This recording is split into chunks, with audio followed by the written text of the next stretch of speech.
નમસ્કાર દોસ્તો, સુપરફાસ્ટ ગુજરાત સમાચારમાં તમારું સ્વાગત છે। દેશ, દુનિયા અને ગુજરાતના તાજા, મોટા અને સૌથી મહત્ત્વના સમાચાર જાણીએ તે પહેલાં ચેનલમાં નવા હોય તો ચેનલને સબસ્ક્રાઈબ અને લાઈક કરી દેજો। નમસ્કાર મિત્રો, અયોધ્યામાં 22 જાન્યુઆરીએ થનારા રામ મંદિર પ્રાણ પ્રતિષ્ઠા પહેલાં જ એક મોટી બબાલ સામે આવી છે। પ્રાણ પ્રતિષ્ઠાના બહિષ્કારનું કોંગ્રેસનું એલાન ભક્તોને પસંદ પડ્યું નથી અને તેમણે આજે મંદિર બહાર બબાલ ઊભી કરી હતી। હકીકતમાં રામલલ્લાના દર્શન માટે ઝંડા લઈને આવેલા કોંગ્રેસના કેટલાક નેતાઓની બહાર જ કેટલાક ભક્તો સામે માથાકૂટ થઈ હતી। આ ઘટના એવા સમયે બની જ્યારે પાર્ટીના નેતાઓની એક ટીમ પ્રદેશ કોંગ્રેસ અધ્યક્ષ અજય રાય સાથે રામલલ્લાના દર્શન કરવા અયોધ્યા પહોંચી હતી। ફટાફટ બીજા મહત્વ સમાચારની આગળ વાત કરી લઈએ તો ટોલ ભરવા માટે ફાસ્ટેગનો ઉપયોગ કરનાર લોકો માટે એક મોટા સમાચાર સામે આવ્યા છે। જો તમારા ફાસ્ટેગની કાર્યવાહી અધૂરી છે તો 31 જાન્યુઆરી બાદથી તેને ડીએક્ટિવ કરી દેવામાં આવશે। નેશનલ હાઈવે ઓથોરિટી ઓફ ઇન્ડિયાએ સોમવારે આ વિશે વાત કરતાં કહ્યું છે કે વન વ્હીકલ વન ફાસ્ટેગ અંતર્ગત ફાસ્ટેગનો એક્સપિરિયન્સ વધુ સારું બનાવવા માટે આ નિર્ણય લેવામાં આવ્યો છે। જ્યારે સિંગલ ફાસ્ટેગને પ્રોત્સાહન આપવા માટે NHAIએ કહ્યું કે ગાડી પર એકથી વધારે ફાસ્ટેગ રાખનાર એકાઉન્ટો પર બ્લેકલિસ્ટમાં જતા રહેશે। ફટાફટ બીજા મહત્વના સમાચારની આગળ વાત કરી લઈએ તો દહેગામના લીહોડા ગામે ઝેરી દારૂ પીતા 2 વ્યક્તિઓના મોત નીપજ્યા છે, જે બાદ લોકોમાં રોષ જોવા મળ્યો હતો।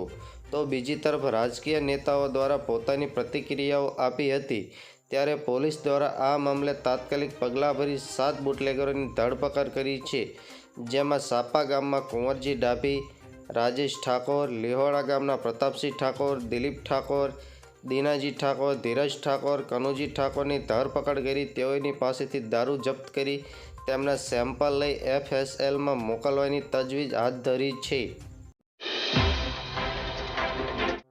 ફટાફટ બીજા મહત્વ સમાચારની વાત કરી લઈએ તો સામાન્ય બજેટ માટે હવે માત્ર 15 દિવસ જ બાકી છે।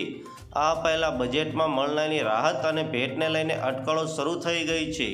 નિષ્ણાંતોનું કહેવું છે કે નાણાપ્રધાન નિર્મલા સીતારામન 1 ફેબ્રુઆરીએ વચગાળાના બજેટમાં કન્ઝમ્પશન અને ગ્રામીણ અર્થવ્યવસ્થાને વેગ આપવા ઉપરાંત ફુગાવાને ઘટાડવા પગલાં ચાલુ રાખશે।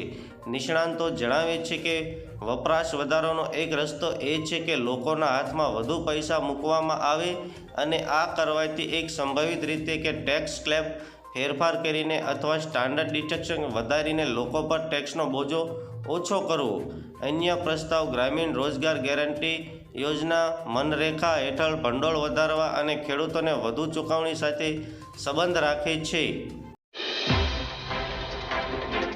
બીજા મહત્વ સમાચારની આગળ વાત કરી લઈએ તો હવામાન વિભાગે આગાહી કરી છે કે આગામી 5 દિવસ વાતાવરણ સૂકું રહેશે, પરંતુ આ સાથે જ ઠંડીનો ચમકારો પણ અનુભવાશે। કચ્છમાં કોલ્ડ વેવની આગાહી છે, 2 થી 3 ડિગ્રી તાપમાન ઘટશે।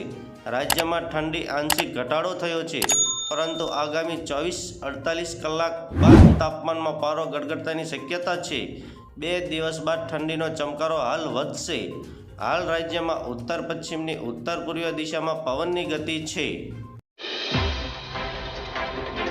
ફટાફટ બીજા મહત્વ સમાચારની આગળ વાત કરી લઈએ તો 400થી વધુ ધાર્મિક સ્થળોની સાફ સફાઈ હાથ ધરવામાં આવશે। 22 જાન્યુઆરી સુધી રાજ્ય સરકાર દ્વારા તમામ નાના મોટા ધાર્મિક સ્થળોએ સ્વચ્છ અને સુઘડ બનાવવાનું જન અભિયાન ચલાવવામાં આવ્યું છે, જેના ભાગરૂપે મુખ્યમંત્રી ભૂપેન્દ્ર પટેલ ગાંધીનગર નજીકના ધોળેશ્વર મહાદેવ મંદિરની સ્વચ્છતા સફાઈ અભિયાનમાં ભાગ લીધો છે। વડાપ્રધાન નરેન્દ્ર મોદીએ રામ મંદિરની પ્રાણ પ્રતિષ્ઠા કાર્યક્રમ સંદર્ભ દેશભરમાં તમામ ધર્મસ્થાનોની સ્વચ્છતા માટે સાર્વત્રિક અને અભિયાન હાથ ધરવા દેશવાસીઓને અપીલ કરી રહ્યા છે।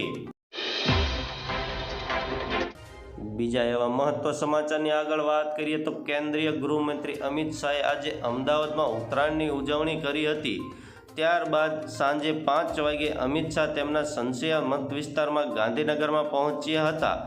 અમિત શાહે વાવોલમાં આવેલા વૈદેહી 3 એપાર્ટમેન્ટમાં ઉત્તરાયણની ઉજવણી કરી હતી। ફટાફટ બીજા મહત્વ સમાચારની આગળ વાત કરી લઈએ તો હેમા માલિનીએ સોશિયલ મીડિયા પર એક વિડીયો જાહેર કર્યો છે. વિડીયોમાં તેમણે કહ્યું છે કે રામ મંદિર અભિષેક સમયે હું પહેલીવાર અયોધ્યા જઈ રહી છું. મને ખુશી છે કે ત્યાં 22 જાન્યુઆરીએ રામલલ્લાની મૂર્તિનો અભિષેક સાથે ભવ્ય મંદિરનું ઉદ્ઘાટન થવા જઈ રહ્યું છે.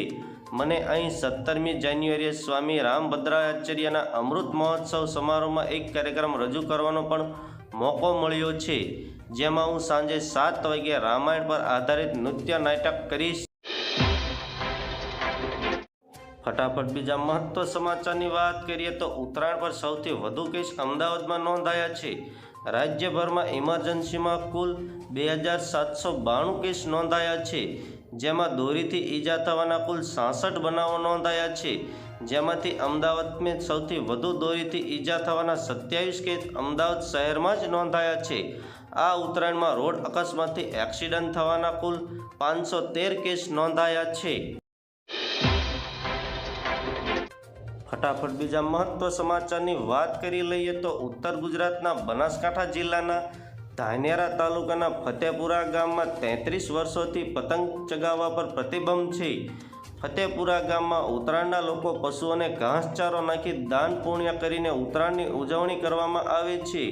બીજી વાત આગળ કરીએ તો અહીં એક વાત પણ એવી પણ છે કે ગામના અનેક ઘરો પર કઠેડા ન હોવાના કારણે વર્ષો પહેલાં અનેક બાળકોને પતંગ ચગાવવા જીવ ગુમાવ્યાના કારણે ગામમાં પતંગ ચગાવવા પર પ્રતિબંધ કરવામાં આવ્યો છે. ફટાફટ બીજા મહત્વ સમાચારની વાત કરી લે તો કેનેડામાં વધતી બેરોજગારી અને હાઉસિંગ સંકટ વચ્ચે ઇમિગ્રેશન મિનિસ્ટર માર્ક મિલરે આંતરરાષ્ટ્રીય વિદ્યાર્થીઓને લઈને મોટું નિવેદન આપ્યું છે. શનિવારે મિલરે કહ્યું હતું કે આગામી કેટલાક મહિનામાં તેઓ દેશમાં રહેતા આંતરરાષ્ટ્રીય વિદ્યાર્થીઓની સંખ્યા પર મર્યાદા લાદવાની શક્યતા પર વિચાર કરશે. એક ખાનગી ન્યૂઝ અહેવાલ અનુસાર મંત્રીએ જણાવ્યું ન હતું કે સરકાર ઇમિગ્રેશન સિસ્ટમમાં કેટલો ઘટાડો કરવાની યોજના ધરાવે છે. મિલરે કેનેડામાં આંતરરાષ્ટ્રીય વિદ્યાર્થીઓની સંખ્યામાં સંદર્ભમાં કહ્યું, આ સંખ્યા ચિંતાજનક છે. ફટાફટ બીજા મહત્વ સમાચારની આગળ વાત કરી લઈએ તો ખેડૂતોને કેન્દ્ર સરકારની કલ્યાણકારી યોજના હેઠળ મોદી ભેટ મળવા જઈ રહી છે. કેન્દ્ર સરકાર ખેડૂતોની સમસ્યા સમજી આવક વધારવા મહત્વપૂર્ણ પગલાં લઈ રહી છે.